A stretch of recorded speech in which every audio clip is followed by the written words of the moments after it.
Welcome to bird media. నేను మీ పవన్ కృష్ణమూర్తి. ముందుగా స్టాలిన్ ఓటమి గురించి మాట్లాడుకుందాం, రోజా గురించి లాస్ట్లో చెప్పుకుందాం.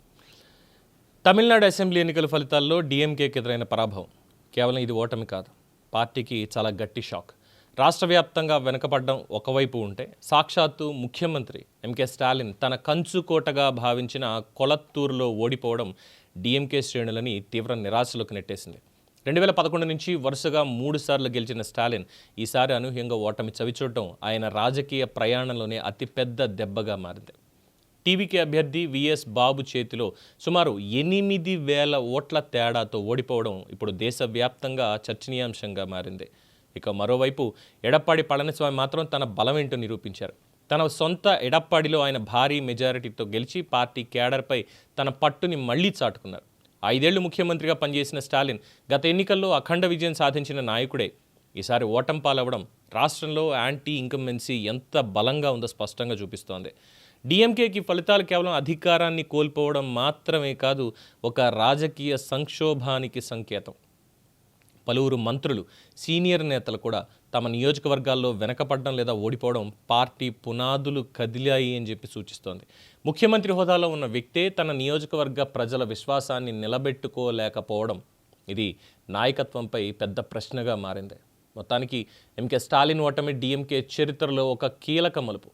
అదే సమయంలో ఎడప్పాడి పళనిస్వామి తన స్థాయిని నిలబెట్టుకుని భవిష్యత్తు రాజకీయాల్లో కీలక పాత్ర పోషించే స్థితిలోకి వచ్చారు.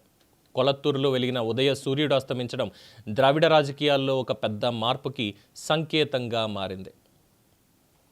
అయితే ఇక్కడ విజయ్ కూడా 2 నియోజకవర్గాల్లో పోటీ చేసి పెరంబూరు అలాగే తిరుచి ఈస్ట్ రెండిట్లో కూడా గెలిచారు. స్టాలిన్ ఓడిపోయారు. ఇది పార్టీ పరంగా చూసినప్పుడు, రాజకీయ పరంగా చూసినప్పుడు చాలా భారీ ఎదురుదెబ్బని చెప్పడంలో ఏమాత్రం అతిశయోక్తి లేదు. అంటే దేశంలోనే టాప్ 10 సీఎంస్లో నెంబర్ 1గా ఉన్నటువంటి స్టాలిన్ మరి ఎందుకు ఇంత ఘోరంగా పడిపోయారు? ఏమైంది అంటే నియోజకవర్గాన్ని పట్టించుకోలేదు, క్యాడర్ని సరిగా పట్టించుకోలేదు. ఎప్పుడు నిందారోపణలకి వీటి మాత్రమే పరిమితమయ్యారా? అంటే తమిళనాడు రాజకీయాలను చూసినప్పుడు అక్కడ ఈ యాంటీ ఇన్కంబెన్సీ కావచ్చు, లేదంటే డిఫరెన్స్ ఆఫ్ ఒపీనియన్ కావచ్చు, అక్కడ రాజకీయాలు వేరుంటాయి, రాజకీయాలు ఖచ్చితంగా వేరుంటాయి. కానీ ఈసారి మాత్రం ఏకంగా స్టాలినే ఓడిపోవడంతో డిఎంకే పార్టీకి ఎదురుదెబ్బ తప్పదు. భవిష్యత్ రాజకీయాల్లో ఖచ్చితంగా AIADMK at the same time TVK ఈ రెండే అక్కడ బలంగా ఉండబోతున్నాయనేది మాత్రం చాలా స్పష్టం అవుతోంది. ఇక సందర్భం కాకపోయినప్పటికీ కూడా సోషల్ మీడియా మొత్తం, ఎందుకంటే పార్టీ ఓడిపోయింది అన్నదానికి పొద్దున్నుంచి ట్రోల్ చేస్తూ వస్తున్నారు. ఏకంగా ఇప్పుడు ఒక ముఖ్యమంత్రి అభ్యర్థి ఓడిపోయారు అంటే మాత్రం దానికి రోజా గారిని కారణం అని చెప్పి విపరీతమైనటువంటి ట్రోలింగ్ ఇంకా త్రిబుల్ లెవెల్లో జరుగుతోంది. ఎందుకనంటే స్టాలిన్ని కలిసి ఆయనకి ప్రచారం చేయడానికి స్టార్ క్యాంపెయినర్గా ఆవిడ వెళ్ళి దగ్గరుండి మరీ చేసింది ఆయన ఉన్నటువంటి సభలోనే. ఇంకేముంది, స్టాలిన్ ఈసారి గెలిచి తీరతాడు ఖచ్చితంగా, చూసుకోండి కావాలంటే అని చెప్పని. ఏముంది, 8,000 ఓట్ల తేడాతోటి స్టాలినే ఓడిపోయాడు. మరి దానికి ఏమనుకోవాలో సోషల్ మీడియానే చెప్తోంది ఇష్టం వచ్చినట్టు.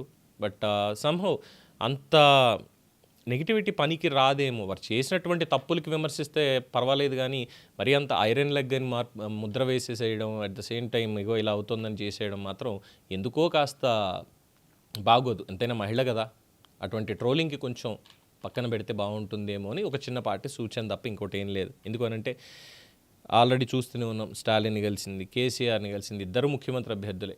అఫ్కోర్స్ ఆయన గెలిచాడు అనుకోండి, బట్ పూర్తిగా ఇంట్లోనే పరిమితం. ఆయన గెలిచినా కూడా పెద్ద ఉపయోగం ఏం లేకుండా అయిపోయింది. ఇక్కడ చూస్తే ఇక నెక్స్ట్ రేవంత్ రెడ్డి గారికి షేక్ హ్యాండ్ అని చెప్పి మొదలుపెట్టారు. ముందు నుంచి కూడా అంటే తమిళనాడు రాజకీయాలకి ఆవిడకి కాస్త దగ్గర సంబంధాలు ఉన్నప్పటికీ కూడా ఏకంగా స్టాలిన్ ఓడిపోవడం అనే దాంతో రోజా సోషల్ మీడియా ఎక్కడా వదలట్లేదు. డిఎంకే పార్టీ వాళ్ళన్నా ఆలోచించుకొని ఉంటారేమో కానీ సోషల్ మీడియా మాత్రం రోజానే దీని అంతటికీ కారణం అని చెప్పి పాపం ఆవిడ మీద పడుతున్నారు. ఏం చెప్దాం, మీరే చెప్పండి. చూస్తూనే ఉండండి ది బర్డ్ మీడియా.